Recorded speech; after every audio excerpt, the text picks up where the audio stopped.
Hola, hola, buenas tardes a todos, tardes, días, noches, dependiendo la latitud donde nos estén viendo. Muchas gracias por acompañarnos. Bueno, voy a presentar a Federico Vivanco. Él es filólogo inglés, traductor y editor literario. Se graduó en estudios ingleses por la UNED y tiene un máster en educación. Actualmente es doctorante en literatura africana de expresión inglesa en la Universidad de Málaga, en donde es docente en el grado en estudios ingleses. Así también es autor de distintos capítulos de investigación literaria publicados por la editorial Comares y la editorial Legales. Es coordinador literario y asesor de la Sociedad Finlandesa Africana. Asimismo, imparte de manera online distintos seminarios sobre literaturas africanas, tanto en México como en España, y escribe y colabora para portales y revistas nacionales e internacionales. Es antologador, editor y traductor de Ellas también cuentan, primera antología de relatos cortos y poesía angloafricana, y de B, Cuéntaselo al Sol, primer libro botsuanés traducido al castellano. El día de hoy, Federico Vivanco nos va a presentar la ponencia o el trabajo, su presentación, intitulada Literatura del África anglófona, introducción a tres generaciones de voces negras al sur del Sahara. Muchísimas gracias, Fede, pues tienes la palabra, te escuchamos. ¿Qué tal? Muy buenas tardes. Acabo de poner justo la presentación. No sé si se puede ver bien. Se ve Vosotros y perfecto. vosotras. Sí, vale, muchas gracias. Bueno, para empezar me gustaría darle las gracias a mis compañeros y organizadores de este ciclo de conferencias, a la Universidad de Valladolid, al Observatorio de Estudios Africanos y a la gente que hay detrás de este observatorio, como Pablo, Patricia, Sara, Carmen, Irene, César. Muchas gracias también a la Universidad de Málaga por su apoyo. Gracias por vuestro interés, ¿no?, en estas ponencias que tienen como fin aproximarnos un poquito, al menos, un poquito a las literaturas africanas postcoloniales en lengua inglesa. Bueno, esta ponencia tendrá una duración de 40 minutos, ya lo sabéis. Luego tenemos 20 minutos para preguntas de los participantes. También comentar que estas presentaciones, bueno, al menos esta presentación va a estar grabada, la anterior también fue grabada. Y ante tantos nombres de autores y de libros, no quiero que os estreséis. Vamos a enviar el PowerPoint por email a los correos bueno, que fueron registrados cuando hicisteis la inscripción. Entonces, bueno, podéis tomar nota, obviamente, pero bueno, no hay ningún problema en cuanto al material que os vamos a enviar. Bien termine quizá este ciclo para quizá facilitar un poco más también la gestión y el envío de correos. Voy a ver si... Vale, a ver si funciona. Perfecto. Durante estos 40 minutos me centraré únicamente en aquellos países donde el inglés es lengua oficial, pero sobre todo donde hay una producción escrita en lengua inglesa y donde el sistema educativo es en inglés. No obstante, que un idioma sea oficial en un país no significa que haya una producción literaria en esa lengua. Lo vemos en el caso de Guinea Ecuatorial, con el tema del francés, la lengua francesa, que bueno, fue oficializada, ¿no?, en el 98, y luego también en el 2007 con el portugués, pero no tiene una literatura ni en portugués ni en francés. Así que bueno, me voy a centrar únicamente en aquellos países donde el inglés es oficial y donde hay una producción literaria en ese idioma. Si bien el inglés se habla ampliamente en Somalia y en Etiopía, las lenguas de producción literaria en estos países no es el inglés, sino el somalí, el amárico, el tigriña, etcétera. Aunque sí se pueden encontrar algunas obras y grandes escritores, escritoras, como es el caso del somalí Nuruddin Farah, que sí escribe en inglés, o su compatriota Dirish Osman, con su exquisita colección de relatos LGTB, cuentos para niños perdidos, o los etíopes americanos Dinau Mengistu y Masa Mengiste. Pero bueno, tenemos que ser conscientes que estos son casos excepcionales en Etiopía y Somalia. Es por ello que me centraré en los 20 países que figuran aquí justamente en este mapa. También hay que tener en cuenta que es imposible hablar de las literaturas de 20 países en solo 40 minutos. Y bueno, ante este continente tan heterogéneo y tan rico, será quizá imposible que no caiga quizá en ciertas generalidades. Eh, Mostraros aquí directamente los países donde el inglés sí es oficial. Camerún está en un color azul clarito o celeste porque, bueno, comparten también con el tema de la francofonía. Y el inglés, bueno, lamentablemente está trayendo también conflictos, ¿no? En Camerún.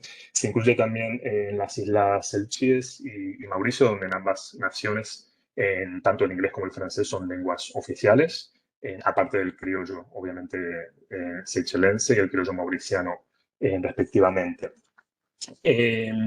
Cuando hablamos de literaturas africanas, tenemos que distinguir aquellas que son orales de aquellas que son escritas. Las letras africanas en lengua europea hace su aparición en el siglo XX. Fueron las mujeres, durante varios siglos, con su férrea tradición oral, las precursoras y protagonistas anónimas de estos comienzos. Y esto va a sentar las bases justamente para la posterior difusión de la literatura escrita. Esta vertiente oral, practicada hoy en día por la población, penetra en distintos géneros literarios e influye en distintos autores de lo que formaron las primeras generaciones, en los años 60 y 70 del siglo pasado, que desarrollaron una tendencia hacia temas de índole moral y social, en autores que darán paso luego a una segunda generación, la de los 80 y 90, donde su temática se centrará en gran medida en la problemática política y cultural. Las literaturas negroafricanas en lengua inglesa, que no dejan de estar intrínsecamente ligadas a la historia, antropología, política y geografía de sus naciones, surgen en gran medida después de las independencias como forma de consolidar las identidades nacionales y lingüísticas de lo que eran las antiguas colonias. Es, claro, una literatura joven si la comparamos, ¿no?, con la literatura europea. Cuando me refiero a joven es en lo que es la forma escrita, porque la oral ya sabemos que es milenaria. Y no podemos, lógicamente, olvidarnos de esta oratura o literatura oral. Esta narrativa angloafricana se caracteriza por una doble herencia, la africana y la europea. Su riqueza es fruto de haber acumulado en ambas herencias subculturas, géneros, estilos, tradiciones y, lógicamente, las lenguas. Hasta la década de 1950, pocos años antes de lo que fueron las independencias africanas, la escritura en general tenía fines religiosos y educacionales, o a veces también funcionaba como instrumento para investigaciones lingüísticas y antropológicas. Aunque hemos de reconocer que hay algunas excepciones con relación a la literatura escrita en lengua inglesa anterior a esta producción de los años 50. Nos encontramos justamente con la senegalesa Phillis Wheatley, a final del siglo XVIII, quien escribía una poesía, a pesar que tenía unos tintes morales y religiosos, la escribía en la lengua culta, es decir, el inglés. También tenemos la balada de Lucy Terry. Fue una esclava de principios del siglo XVIII que fue trasladada, llevada a Estados Unidos. Ella tenía una balada que se llama Lucha en la Pradera. Esta fue transmitida y preservada oralmente hasta que fue publicada a mediados del siglo XIX. Otras vivieron en el anonimato. Es el caso de la danesa Adelaide Casselly Hayford, que fue la primera novelista africana en lengua inglesa. Tenemos a su hija, Gladys Casselly Hayford, es actualmente considerada una de las escritoras más reconocidas en Sierra Leona, no solo por su producción literaria, sino también por ser la iniciadora de la literatura en lengua criolla criollo.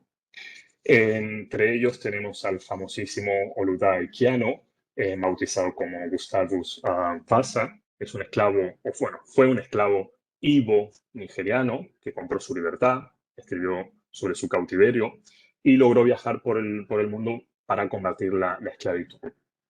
Eh, las literaturas anglo-africanas o las literaturas africanas de habla o expresión inglesa han sido las más fecundadas en cuanto a producción literaria se refiere. Hago hincapié en cuanto a producción y no a la cantidad de hablantes, lectores, autores de expresión inglesa, sino a la producción literaria angloafricana.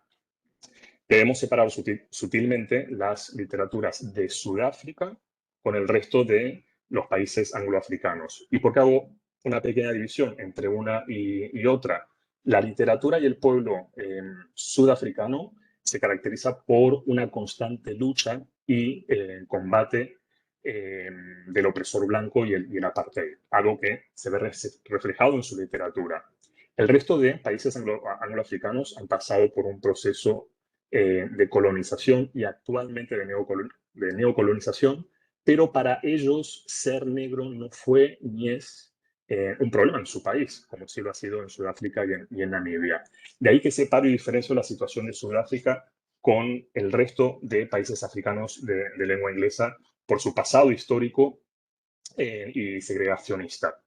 Sobre todo porque nos vamos a encontrar con la literatura nigeriana y sudafricana como las cunas de las literaturas africanas de expresión inglesa. En líneas generales y cayendo lamentablemente un poco en la pluralización y generalización, el resto de los países anglófonos africanos hacen hincapié en sus literaturas al conflicto entre el modernismo y la tradición, las preocupaciones políticas, socioeconómicas, culturales. Se observa una alta desilusión o un desencanto en las post-independencias. Hay una denuncia colectiva del fracaso que para el continente representaron los gobiernos dictatoriales y totalitarios, y ese desencanto hace que se refleje, lógicamente, en sus autores de la segunda generación y en sus literaturas. Nace justamente aquí a consecuencia de esta decadencia moral y de los nuevos estados, un subgénero llamado justamente literatura del desencanto, eh, como la obra del ganés Aji Kwei Armagh, The Beautiful Ones Are Not Yet Born, o del nigeriano Chinua Achebe, Un nombre del pueblo, donde se narra de manera metafórica el crimen que los nuevos líderes políticos cometieron en esta supuesta democracia africana. O la obra de Wole Soyinka, Los intérpretes. A continuación, lo que voy a hacer es dividir el mapa de África en tres regiones anglófonas, debido a que el inicio y el desarrollo de esta literatura se diferencian entre una zona y otra. Es verdad que algunos autores académicos colocan Camerún como África Central. Yo prefiero separarlo en tres y no en cuatro. Vamos a ir para la parte del África Occidental, la zona angloparlante. En África Occidental la literatura en lengua inglesa no ganó interés hasta la década del 50. A partir de allí se ha convertido en una de las más prolíficas del continente africano, especialmente cuando hablamos de Nigeria. Se toma académicamente hablando los últimos años de la década del 50 del siglo pasado, pero es en especial la década del 60 como punto de partida de lo que será la primera generación de autores africanos en lengua inglesa. Se suele citar la publicación de la novela del nigeriano Amos Tutuola, El bebedor de vino de Palma, que es una obra basada en mitos y leyendas, como punto de partida de este tipo de literatura a lo que se refiere a ficción. Tutuola se unió rápidamente a la popularidad internacional junto con su compatriota Chinua Achebe, que analizó en una de sus primeras obras la amenaza que la civilización occidental, la amenaza de la civilización occidental y cómo ésta se representa, ¿no?, en África y esa amenaza con los valores tradicionales africanos. en la gran novela de Todo se desmorona. Y fue, como era de esperar, otro nigeriano y gran inspirador de mitos yoruba, Wole Soyinka, en quien se convirtió en el 86, 1986 en el primer africano negro en ganar el Premio Nobel de Literatura. En este periodo, si lo comparamos o contrastamos con las escritoras, ellos han tenido más oportunidades de publicar, ya sea por su educación, sus posibilidades de viajar, por su liderazgo político y obviamente el machismo que hay en Nigeria. En relación a ellas, a las autoras anglo-africanas de África Occidental, de la primera generación, nos encontramos con la nigeriana Flora Wampa, la primera mujer negra africana en publicar una novela en Inglaterra. Empezó a escribir en la década de 1950 y ha sido desde entonces un modelo a seguir. Es considerada como una de las madres de la literatura, de las literaturas africanas modernas.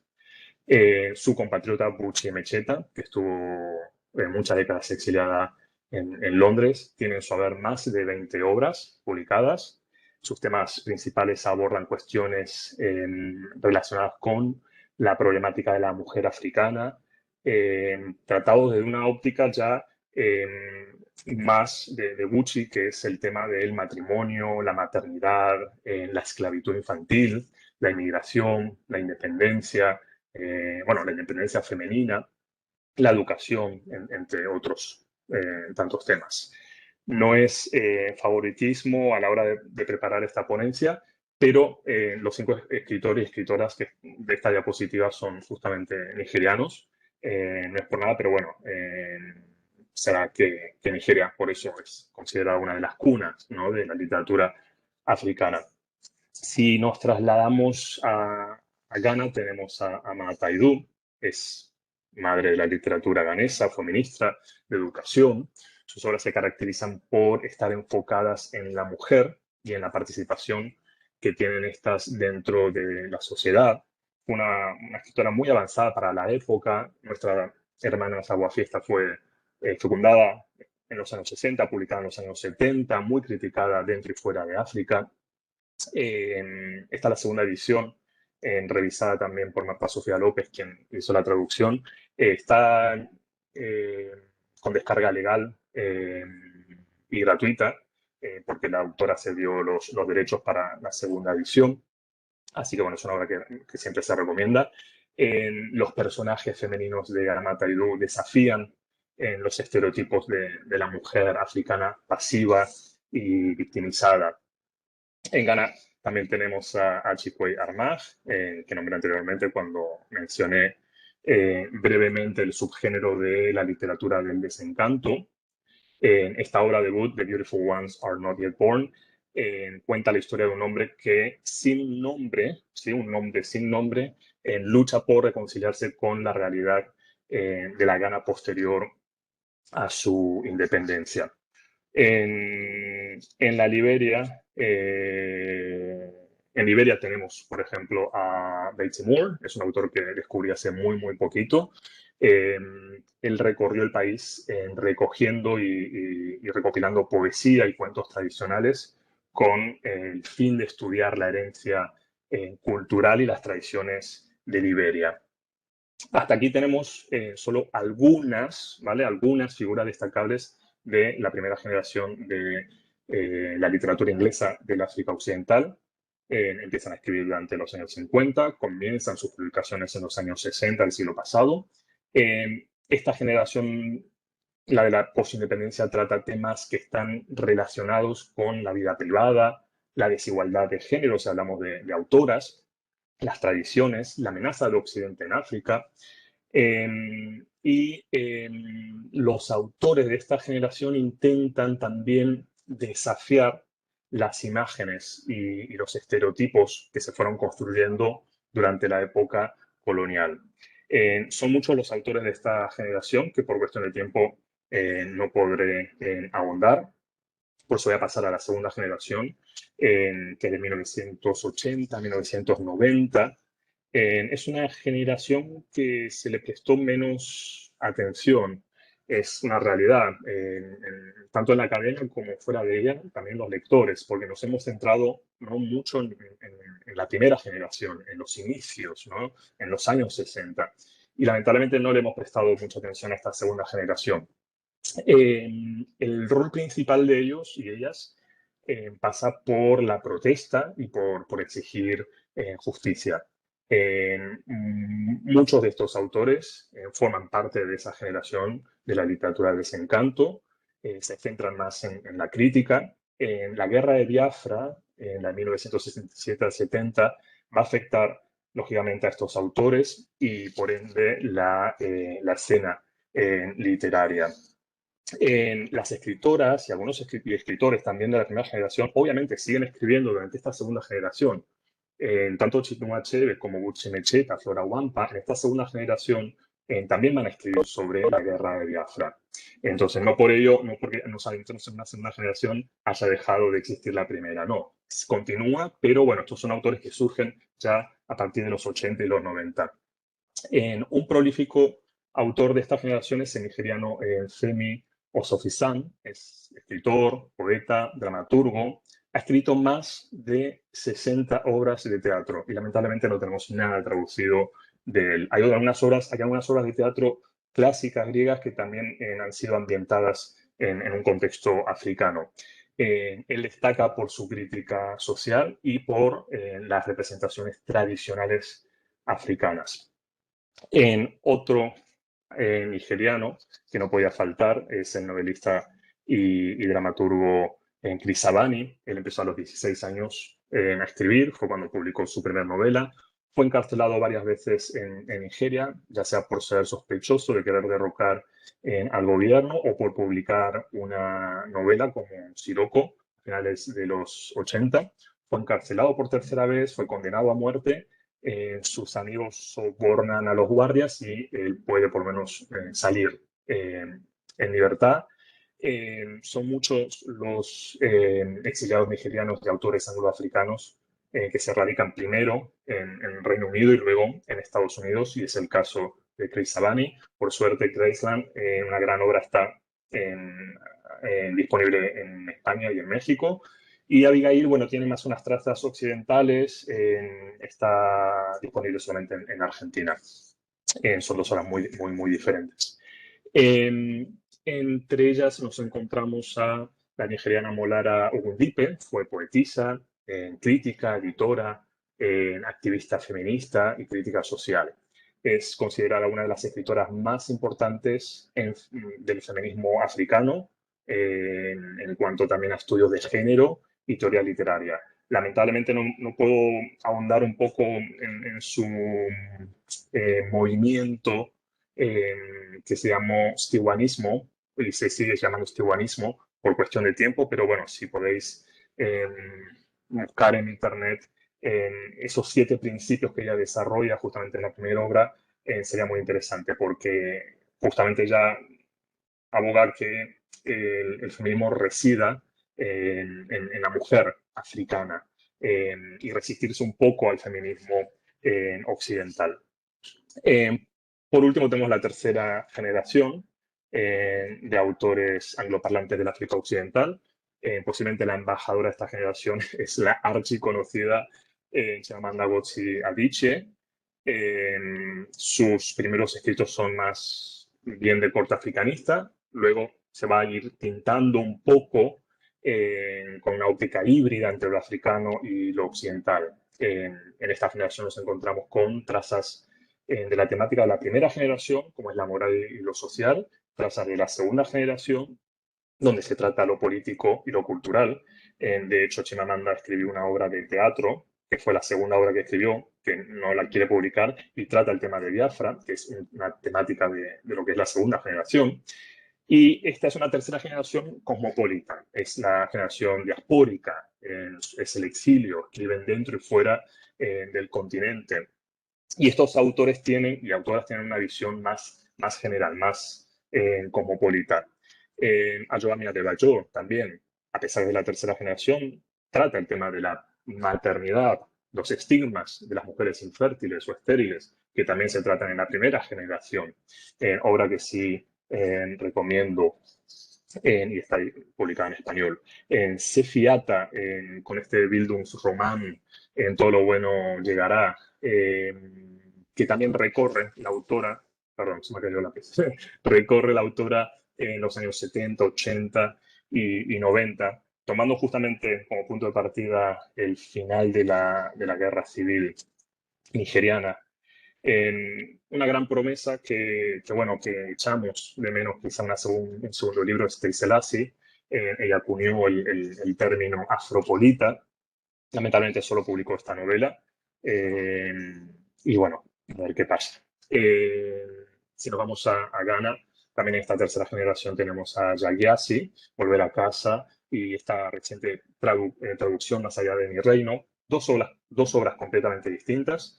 Volver a casa, dos hermanas separadas, donde se recuenta toda la historia de Ghana a través de una, y luego a través de otras generaciones la historia afroamericana.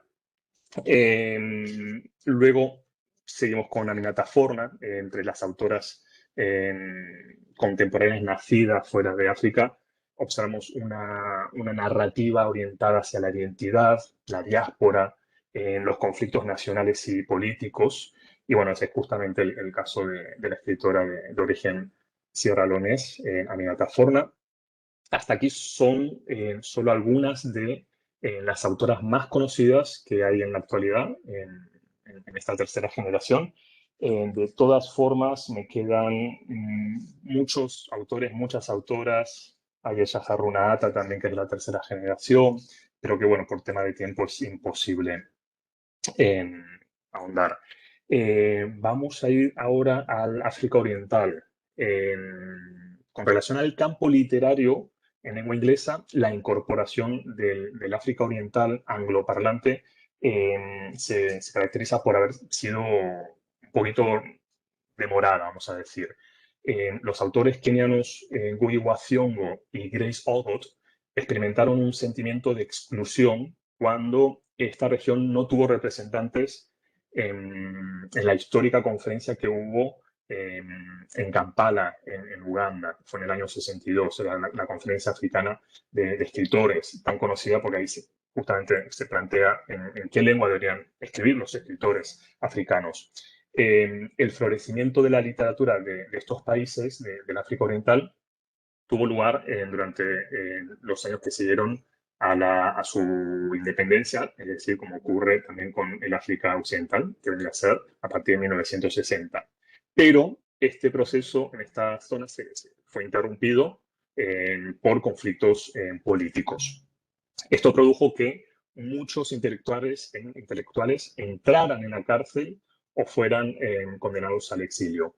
Los escritores de la descolonización se caracterizaron en sus inicios por mostrar un choque entre los cánones literarios europeos y sus temas locales, los temas africanos. Se percibía un desencanto ante la crisis, lo que había conducido a esta región a la corrupción y a la toma del poder por distintos regímenes posteriores a la independencia. No se puede hablar de la literatura angloparlante del África Oriental sin mencionar al escritor keniano Ngugi wa Thiong'o. Su primera novela, Weep Not Child, No llores pequeño, fue la primera novela en inglés publicada en el África Oriental. Él pasó un año en prisión por diferir con las ideas de Daniel Arap Moi. Y bueno, él escribió en la cárcel, en trozos de papel higiénico, su obra El diablo en la cruz, en lengua kikuyu o gikuyu. Luego, una vez puesto en libertad, él se exilia en Inglaterra y, como ocurre con muchos autores, la mayoría se trasladan a Estados Unidos. Obviamente, Google tiene esta teoría, ¿no?, que la aboga por escribir la literatura africana en lengua africana. Grace Ogot, también su compañera, fue la primera escritora keniana. Cuando hablamos de primera escritora, hablamos de literatura escrita, obviamente. Los temas que desarrolla Grace Ogot giran en torno a la vida rural, a la inmigración, las migraciones internas, la tradición africana, las relaciones interpersonales.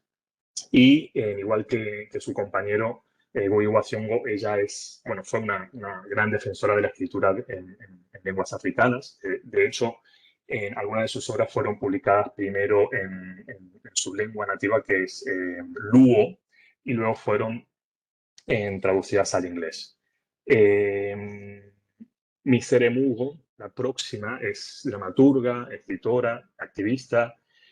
También tuvo que vivir en el exilio por oponerse, ¿no?, a Daniel Arap Moi. Eh, Ella se exilió en Zimbabue, sí, ella se exilió en Zimbabue y eh, ahí realizó el currículum escolar de ese país. Eh, Abdurrazak Gurnah, tampoco me quiero extender mucho porque ya lo conocéis muchísimo, nace en Zanzíbar, políticamente es tanzano, pero geográfica, social e históricamente es de la isla de Zanzíbar. Trata temas pocos vistos en la literatura africana, debido a lo cosmopolita que es esa zona, esa región, donde conviven árabes, indios también de distintas zonas geográficas de la India, junto también con los africanos. Y bueno, se observa en su literatura hay una mezcla de lenguas de estas comunidades lingüísticas y el pasado, en algunas de las obras, el pasado de la colonia alemana. Si nos vamos a Uganda, una excelente autora, Jennifer Makumbi. Uganda está ganando en esta última década un lugar bastante interesante en lo que producción y publicación se refiere, sobre todo en la literatura escrita por mujeres. Jennifer Makumbi es una gran narradora, no solamente de novelas, sino también de cuentos o de relatos. Hay uno que es de Manchester Happens, creo que se llama. Su escritura está muy ligada a la tradición oral y el arte de contar. Es una pena que sus novelas tengan a veces 450 páginas porque eso tira para atrás un poco eh, los deseos de algunas editoriales de traducirla por el costo, ¿no?, el costo que tiene traducirlo. Pero bueno, es una excelente narradora y cuentista.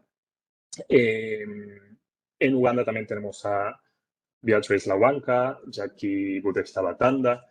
Ellas escriben a través y gracias a Femwrite, que es una asociación que intenta eh, hacer catarsis a través de la literatura, curar heridas después de lo que sucedió, ¿no?, en Uganda, a partir de los años, sí, 87, que es cuando entra el Ejército de Resistencia del Señor a secuestrar niños soldados, bueno, muchas fueron luego obligadas a prostituirse, bueno, perdona, sí, a mantener relaciones sexuales.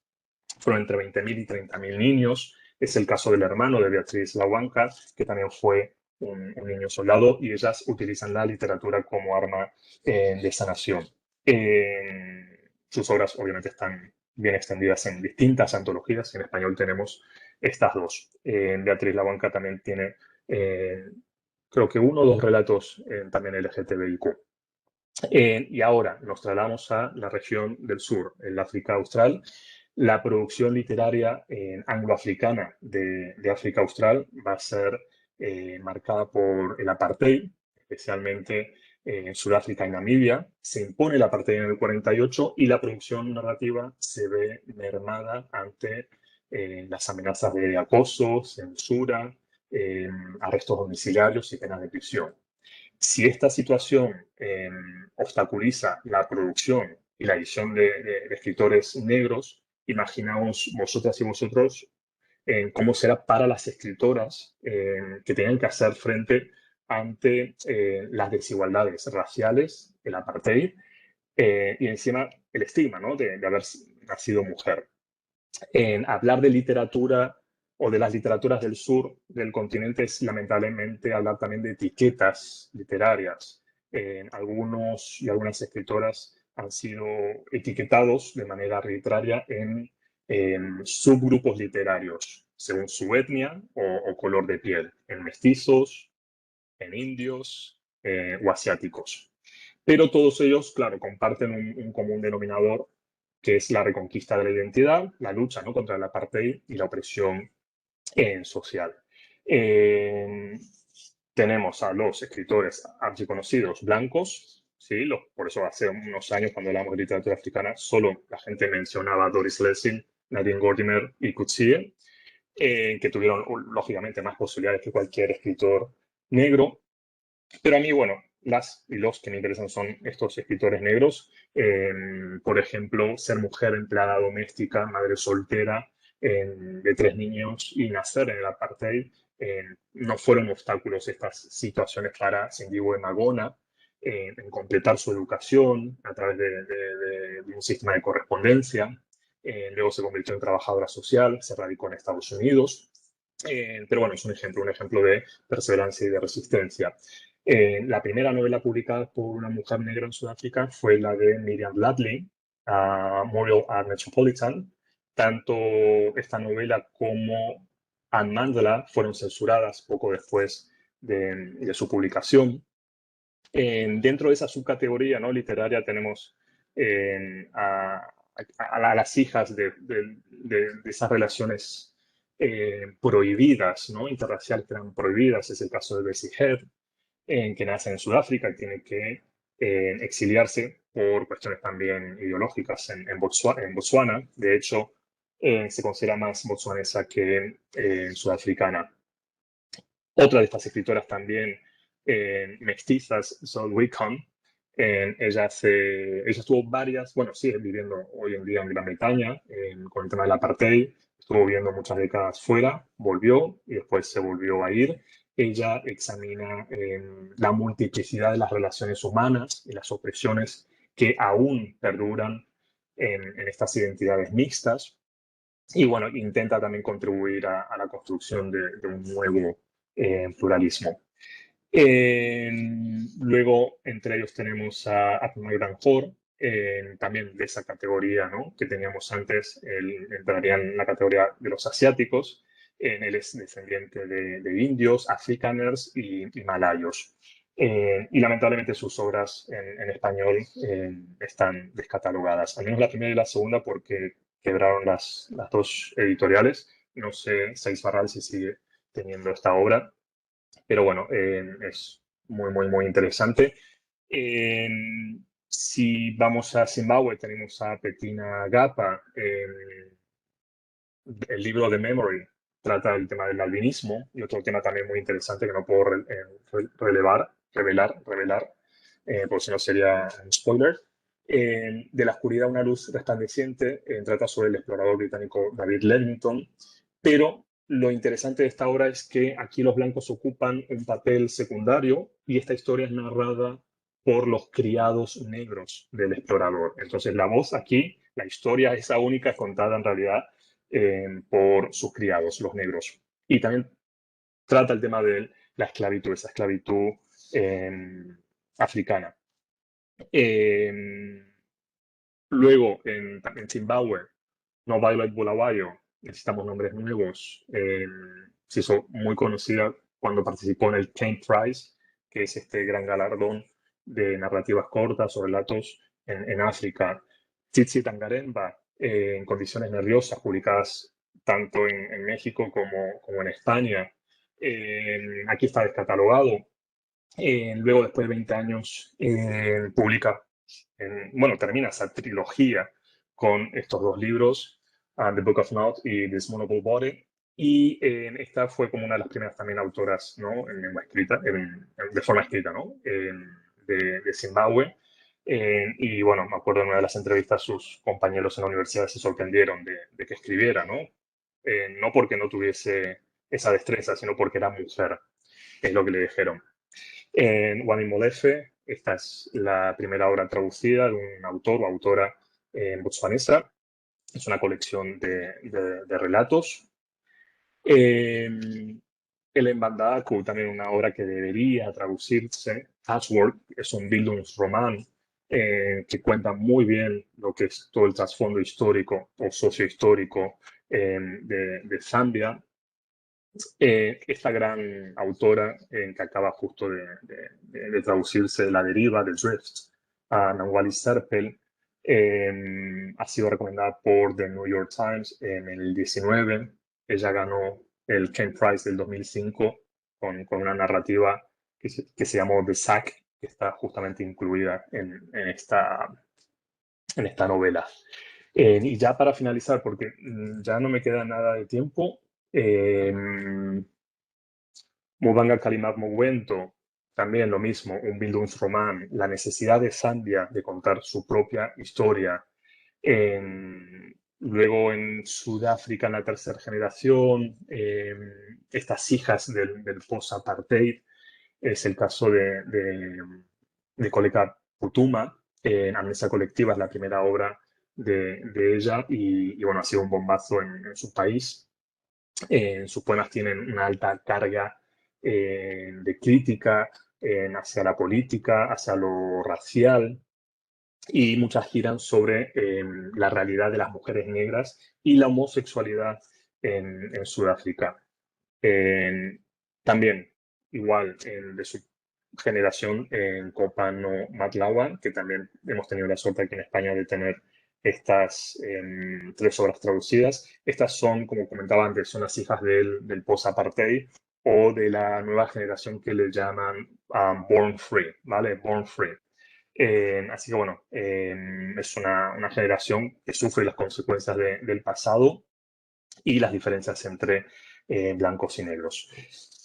Así que bueno, nada, muchísimas gracias por vuestra atención. Sé que hay muchísima información, muchísimas autoras, pero bueno, el fin de esta ponencia en realidad eh, era daros una idea de lo complejo que es África, de la gran cantidad de literaturas que hay solamente en estos 20 países angloparlantes, a pesar que hay otros países donde sí se escribe también en inglés, pero que bueno, como decía antes, ¿no? Como Somalia y Etiopía, donde sí hay autores que escriben en inglés, pero que bueno, yo me he centrado solamente en estos. Así que bueno, espero que os animéis a abrir las mentes y a leer estas autoras, autores y sus literaturas. Muchas gracias. Muchas gracias, Federico, por tu presentación y por compartir toda esta información con nosotros. Pues bueno, en lo que se animan a preguntar o a poner dudas, comentarios, yo tengo un par de preguntas, Federico. ¿Tienes alguna idea o hipótesis de por qué Nigeria, ¿no? Es una de las cunas de esta producción literaria? Entiendo, ¿no? que Sudáfrica lo sea, esta cuestión del apartheid y de la presencia blanca muy fuerte, que ahí se instalaron y hubo mucha estructura pues occidental, ¿no? Pero Nigeria me surge la duda del por qué Nigeria, esa es Mm. una. Y la otra, respecto al mote o la etiqueta de literatura del desencanto. No sé si puedes hablar un poco de eso. Sí, ¿Tú cómo lo ves? ¿Qué brevemente, piensas? brevemente Nigeria es el país más poblado, ¿no? de África, tiene 200 millones. Entonces, por una cuestión estadística, en esos 200 millones tienen que salir varios autores diferentes si hablamos de Botswana. Pero también hay que tener en cuenta que Nigeria también tiene mucha salida fuera de África, muchos exiliados en Inglaterra, en Estados Unidos, que tienen otras posibilidades económicas también, ¿no? Estando fuera. Entonces, bueno, hay distintos factores históricos, sociales que han hecho que Nigeria, ¿no? Tuviese más posibilidades que otros países. Eh, Fíjate, Buchimecheta, claro, ha vivido fuera, la mayoría de los autores han estado fuera, han estudiado fuera, han tenido otras posibilidades.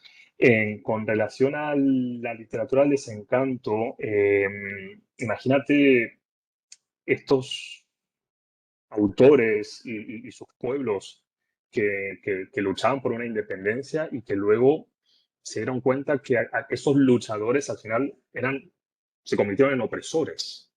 Entonces, es por eso que es un desencanto. ¿Cuántas décadas han tenido que pasar para tener una mera democracia y después darse cuenta de que esos luchadores que se convirtieron en opresores se enquistaron en esos gobiernos tantas décadas? Entonces, lógicamente, eso se ve en las literaturas y por eso se llaman las literaturas del desencanto, de la desilusión. Para mí me parece una forma, una arma, ¿no? También de protesta y que es la característica justamente de esta segunda generación. Así que bueno, yo creo que el nombre es ideal. Sí, Literaturas del Desencanto.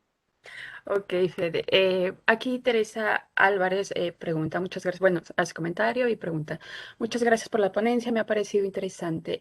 ¿Crees que se podría hablar de un boom de las literaturas africanas actualmente y sobre todo de un boom femenino muy importante con las novelistas actuales? Sí, perdón, voy a coger el lápiz que se había caído antes. Eh, un Dale, segundo. dale. Sí, sino para tomar nota. Ahí está, cosas que pasan en directo. Eh, sí, sí, sí, sí. Por suerte, a partir de todos estos festivales, gracias al Internet y todas estas cuestiones, ¿no? de redes sociales, ha hecho que conozcamos a muchos autores, han surgido en pequeñas editoriales, hay mucha gente fuera de África también apostando por esas y esos autores, entonces eso ha hecho que se conozca o las redes sociales y el Internet sea quizá una librería, una nueva biblioteca, ¿no? de nuevos autores y autoras. También hay que reconocer el trabajo de los autores diaspóricos, los que están fuera de África, los que han pasado por Londres y por New York para poder publicar.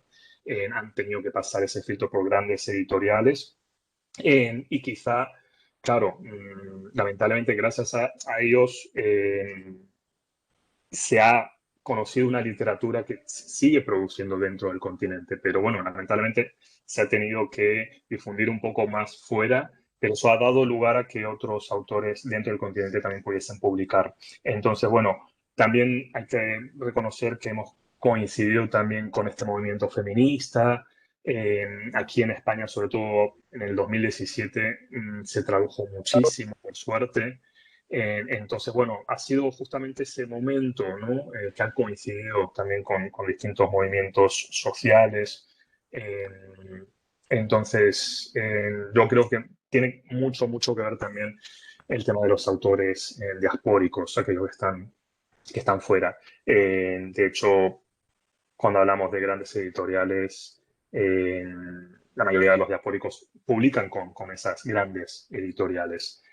Así que bueno, sí, se ve un boom. Hay un boom y el boom de escritoras se debe también a lo que comentábamos antes, ¿no? Que la gente se está centrando en esa escritura que fue apartada, invisibilizada, que era la escritura de la mujer, no solamente en África, sino también en Centroamérica y Latinoamérica.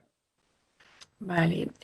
Maribel Barranquero comenta, has mencionado a Bettina Gappa como una escritora que trata la esclavitud en algunas de sus obras.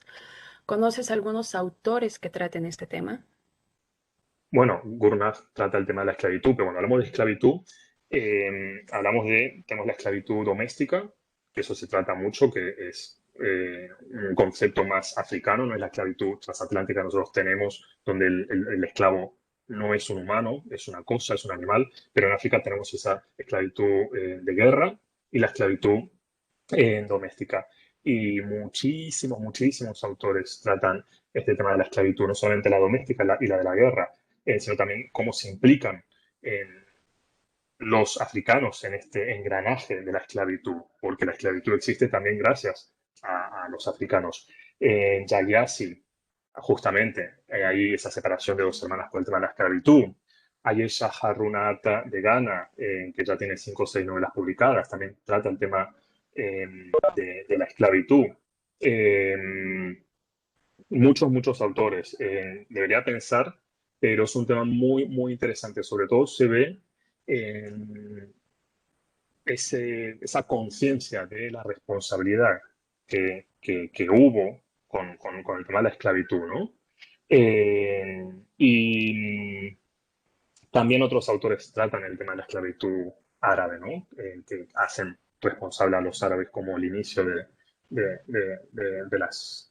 los primeros, sí, de las primeras, sí, de la primera esclavitud. Pero son muchos, muchos los autores y sorprende. Eh, Nina Salami también en su relato trata el tema de la esclavitud. Eh, Así que bueno, hay bastante, bastante, bastante material.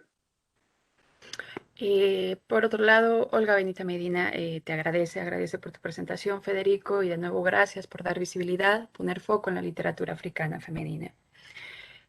Pues bien, si no hay más preguntas o comentarios, gracias, Fede, por tu presentación. Gracias a todos los que nos acompañaron el día de hoy. Los esperamos el próximo lunes, ¿no? Para hablar sobre literaturas de la África lusógrafa y también para acompañar a Sonia Fernández Quincoses y que nos hable sobre el rodillo globalizador, las literaturas africanas y el cosmopolitismo. Sin más, gracias a todas, todos por estar acá. Le paso la palabra a Juan Martín o a Juanjo. Y bueno, si no hay Sí. más, si no hay más preguntas, no sé si se nos ha quedado alguna en el tintero que yo no haya visto, Fede. Eh,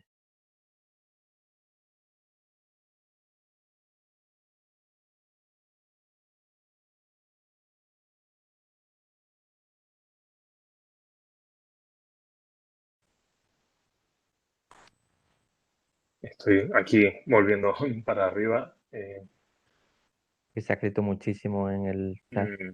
Sí, como estoy medio perdido después de los 40 minutos.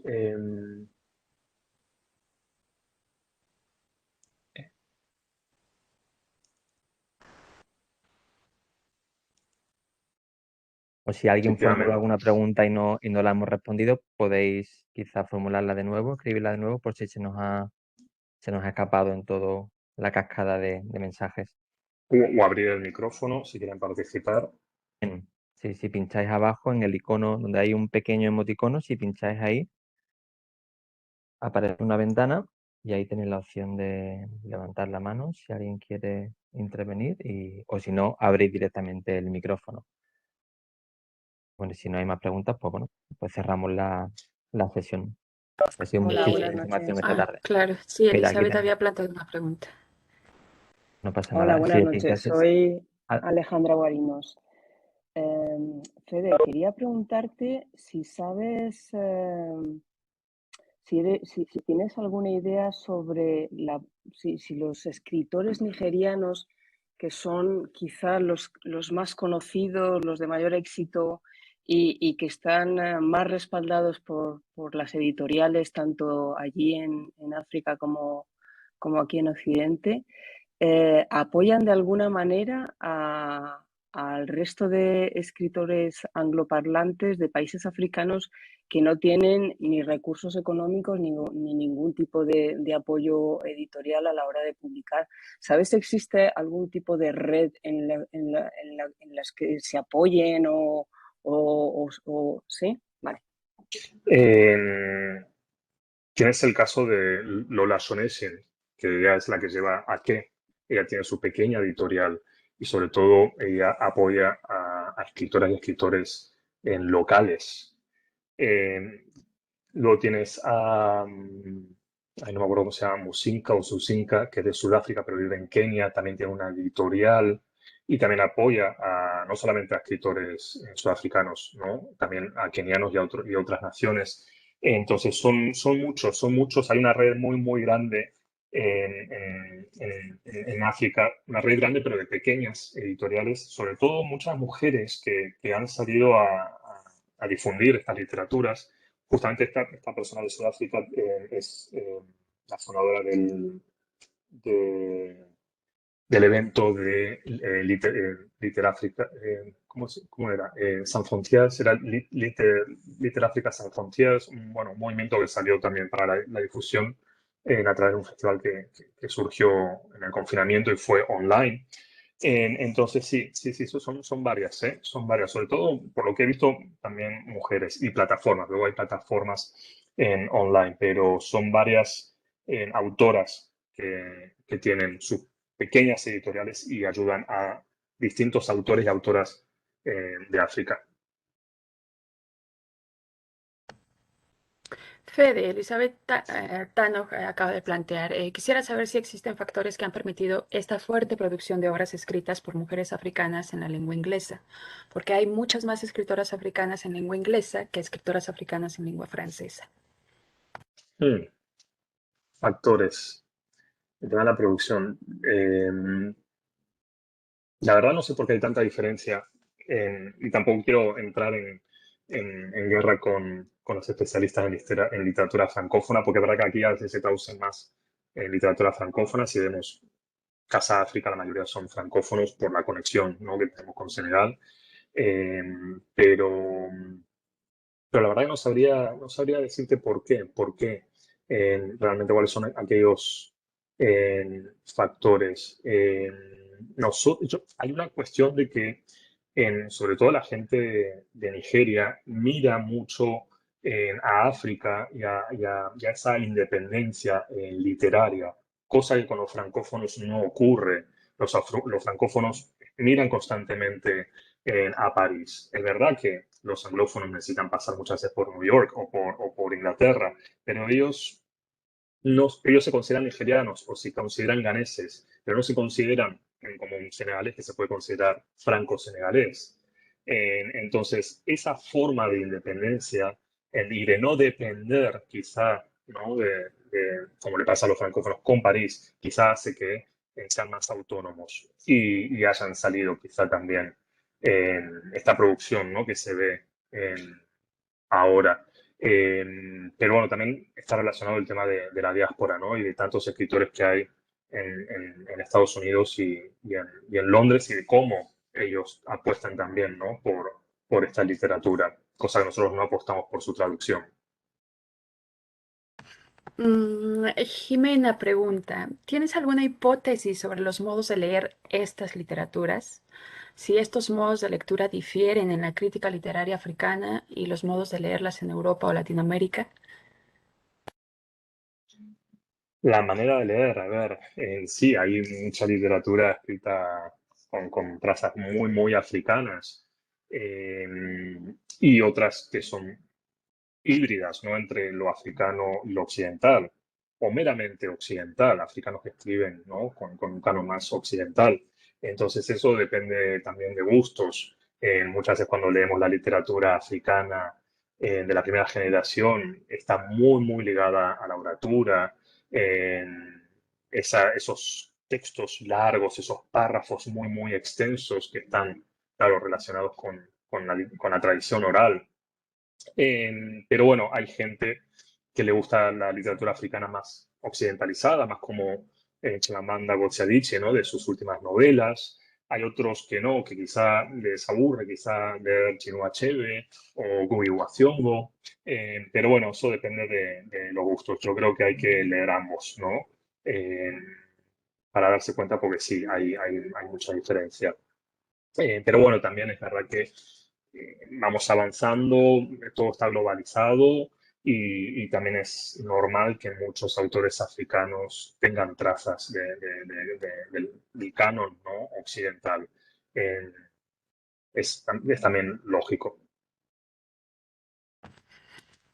Y aquí, por ejemplo, que puntualmente lo señala Jimena en cuanto a la crítica literaria, o sea, la crítica literaria que has leído hecha desde Europa o crítica literaria que has leído africana o hecha desde Latinoamérica respecto a estas literaturas, la, son muy distintas. No entiendo la pregunta. La crítica literaria. La lectura de eh, la crítica literaria, de los críticos literarios, quienes leen desde Europa, quienes leen desde Latinoamérica, quienes leen desde África, ¿cómo es la lectura de estos críticos literarios que se nombran, denominan institucionalmente críticos literarios? Si has notado diferencias. Pues eso depende mucho del crítico. Por ejemplo, Mabankou, Alain Mabankou, senegalés, él es muy crítico con la literatura africana. Entonces eso depende. Hay muchas, muchas vertientes, muchas teorías. Pero bueno, Mabankou, por ejemplo, Alain Mabankou, él lamentablemente se cree más francés, ¿no?, que africano. Entonces, como que, bueno, él comenta que esa idea de nos juntamos en el fuego a narrar historias de la literatura oral, él dice que no, que eso es todo mentira. Entonces, bueno, depende un poco del crítico. Eh, Así que, bueno. Vale, pues no hay más preguntas aquí en la caja del chat. Perfecto, pues quizás podemos ya cerrar la sesión. Le agradecemos a Federico Vivanco por su interesantísima charla y su recorrido por todas las literaturas anglófonas de África. Y de nuevo, pues muchas gracias a todos los asistentes hoy. Espero que os hayan parecido interesantes las 2 sesiones de hoy, así que continuamos el próximo lunes, en el que, como ha adelantado Miriam Paredes, pues hablaremos de literaturas lusógrafas y cerraremos el ciclo de conferencias con una conferencia por Sonia Fernández Quincoces del blog Literáfricas, que nos hablará sobre el cosmopolitismo en la literatura africana. Así que eso es todo. Muchísimas gracias por vuestra asistencia y que tengáis un buen fin de semana.